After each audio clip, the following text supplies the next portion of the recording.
Praise the Lord. இன்றைக்கான வசனம், இதோ வடக்கே இருந்து புசல் காற்றும் பெரிய மேகமும் அத்தோடே கலந்த அக்கினியும் வரக் கண்டேன்.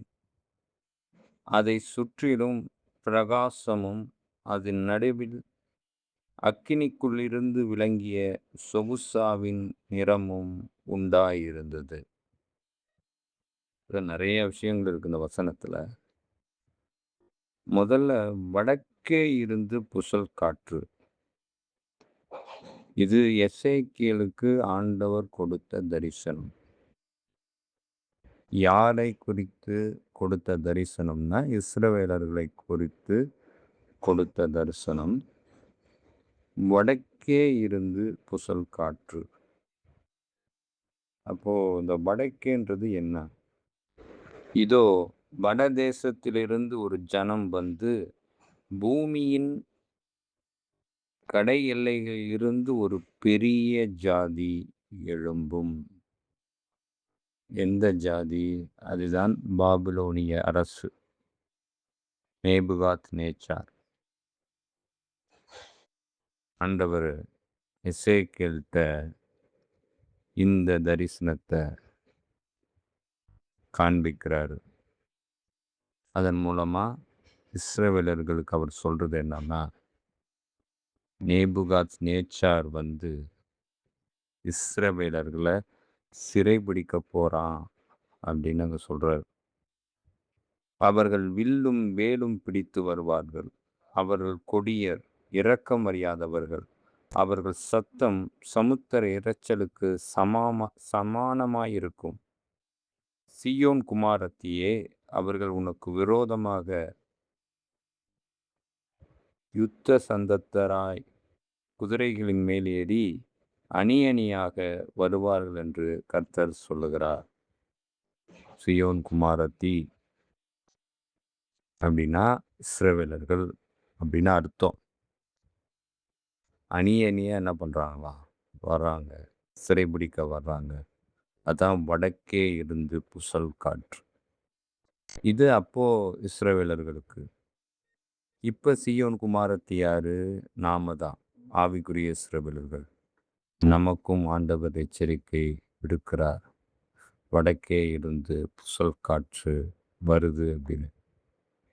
இப்போ வடக்கே இருந்து புசல் காற்று அப்படிங்கும்போது அந்த கிறிஸ்துவின் அந்த ஆட்சியை குறிக்கிறது. அது அந்த விஷயம் இப்போ நம்ம சுற்றி நடந்துட்டு இருக்க காரியங்களை பார்க்கும்போதே தெரியுது.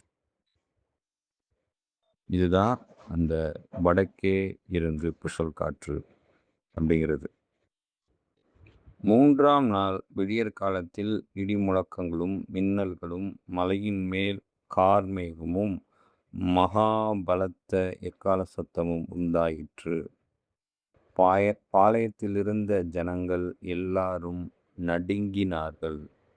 அப்பொழுது ஜனங்கள் தேவனுக்கு எதிர்கொண்டு போக மோசே அவர்களை பாளையத்திலிருந்து புறப்பட பண்ணினான். அவர்கள் மலையின் அடிவாரத்தில் நின்றார்கள். கர்த்தர் சீனாய் மலையின் மேல் அக்கினியில் இறங்கினபடியால் அது முழுவதும் புகைக்காடாயிருந்தது. அந்த புகையின் சூளையின் புகையைப் போல எழும்பிற்று. மழை முழுவதும் மிகவும் அதிர்ந்தது. மலை முழுவதும் மிகவும் அதிர்ந்தது. அடுத்தபடியா அக்கினி, மேகம், புகைக்காடு அப்படின்னு இந்த வசனத்துல இருக்கு. இது என்ன சொல்லுது அப்படின்னா, ஆண்டவருடைய அந்த கோபம், அவருடைய அந்த நியாய தீர்ப்பு அப்படிங்கிறத இங்கே காண்பிக்குது. என்ன அப்படின்னா, அந்த இஸ்ரவேலர்களுக்கு அவர் கொடுக்கிற ஒரு நியாய தீர்ப்பு. வடக்கே இருந்து வந்து நேபுகாத் நேச்சார் என்ன பண்ண போறாரு? சிறைபிடித்து கொண்டு போக போகிறார். ஸோ ஆண்டவருடைய கோபம் அக்கினி சூளையாய் புகையாய் எழும்புகிறதாய் இருக்கிறது. நான் பார்த்து கொண்டிருக்கையில் சிங்காசனங்கள் வைக்கப்பட்டது. நீண்ட ஆயுசுள்ளவர் வீற்றிருந்தார். அவருடைய வஸ்திரம் உறைந்த மழையைப் போலவும், அவருடைய சிரசின் மயிர் வெண்மையாகவும், பஞ்சைப் போல துப்புரவாகவும் இருந்தது. அவருடைய சிங்காசனம் அக்கினி ஜுவாலையையும், அதன் சக்கரங்கள் எரிகிற நெருப்புமாய் இருந்தது. இது ஆண்டவருடைய சிங்காசனம், அக்கினி ஜுவாலை. அவருடைய சிங்காசனத்தை வெளிப்படுத்துது. சிங்காசனத்திலிருந்து தான் அவர் நியாயத்தீர்ப்பு அளிப்பாருங்கிறது. அந்த சிங்காசனத்தை இங்க வெளிப்படுத்துகிறதா இருக்கு. அவர் நியாயத்தீர்ப்பு கொடுப்பார். வடக்கே இருந்து வருகிற அந்த ஜாதி, எழும்பி வருகிற அந்த ஜாதி, அதற்கு நியாயத்தீர்ப்பு அவர் கட்டளை இடுவார் அப்படிங்கிறத குறிக்கிறதா இருக்கிறது. அக்கினிக்குள் இருந்து விளங்கின சொகுசாவின் நிறமும் அப்படிங்கிறது ஆண்டவருடைய அந்த மகிமை, வல்லமை, பராக்கிரமம் அப்படிங்கிறத இங்கே குறிக்கிறதா இருக்கிறது. அவருடைய மகிமை, வல்லமை அவ்வளோ பயங்கரமான ஒன்று. அவ்வளோ கிரகிக்க முடியாத ஒன்று. அவ்வளோ பயங்கரமாக இருக்கும். அவரை பார்க்க யாராலுமே முடியாது. ஏன்னா அவருடைய வல்லமை அவ்வளோ பயங்கரமாக இருக்கும்.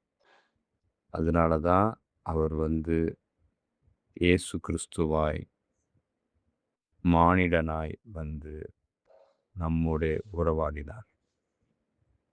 அவ்வளோ வல்லமை மிகுந்தவர், அவ்வளவு மகிமை நிறைந்தவர், அவ்வளவு பிரகாசம் வெளிப்படுகிறதுல இருக்குல்ல. அங்க சூரிய ஒளியே தேவையில்லை. ஆட்டுக்குட்டியானவரே விளக்கு, அவரே போதும். எப்படி ஒட்டுமொத்த இந்த உலகத்துக்கும் அவரே போதும். இப்போ சூரியன் வெளிச்சம் கொடுத்துட்டு இருக்குல்ல, அந்த வெளிச்சத்தை அவர் ஒருவரே கொடுப்பார். அவர் படைத்த இந்த சூரியனே இவ்வளவு வெளிச்சம் கொடுக்குதுன்னா, படைத்த சிருஷ்டிகர் அவர் எப்படி வெளிச்சம் கொடுப்பார்? அந்த அளவுக்கு பிரகாசமான ஒரு ஒளி அவரிடத்துல இருக்கு அப்படின்றத இந்த வசனம் சொல்லுது. மொத்தத்தில் இந்த வசனம் டீகோட் பண்றது, ஒரு ஜாதி எழும்பி வருது அப்படின்ற எச்சரிக்கையை நமக்கு சொல்றாரு. அடுத்தபடியா நான் இந்தந்த நிலைப்பாட்டில் இருக்கிறேன் அப்படிங்கிறதையும் அவர் சொல்றார். அதாவது நான் நியாயம் தீர்ப்பேன்றத அவர் திட்டவட்டமாக சொல்கிறார். இல்லை நான் மன்னிச்சு விட்டுருவேன் அப்படின்லாம் இங்கே ஆண்டவர் சொல்லலை. கண்டிப்பாக நியாயம் தீர்ப்பேன். நான் நியாயாதிபதி, நான் சிங்காசனத்தில் வீற்றிருக்கிறவர், நான் மகிமை நிறைந்தவர், நான் வல்லமை உள்ளவர், நான் அக்கினியும் மேகமும் புகையும் சொகுசாவின் நிறத்தை போன்றவர் அப்படிங்கிறத இங்கே அவர் உறுதிப்படுத்துகிறார். அதனால் நிறைய பேர் சொல்லுவாங்க, இதெல்லாம் ஒன்றும் கிடையாதுங்க, நம்ம ஆண்டவர் மன்னிச்சிருவார் அப்படின்னு சொல்லிட்டு அசட்டையாக இருந்துடாதீங்க, இருக்கவும் கூடாது. காதுள்ளவர்கள் கேட்க கடவர்கள். ஆமென்.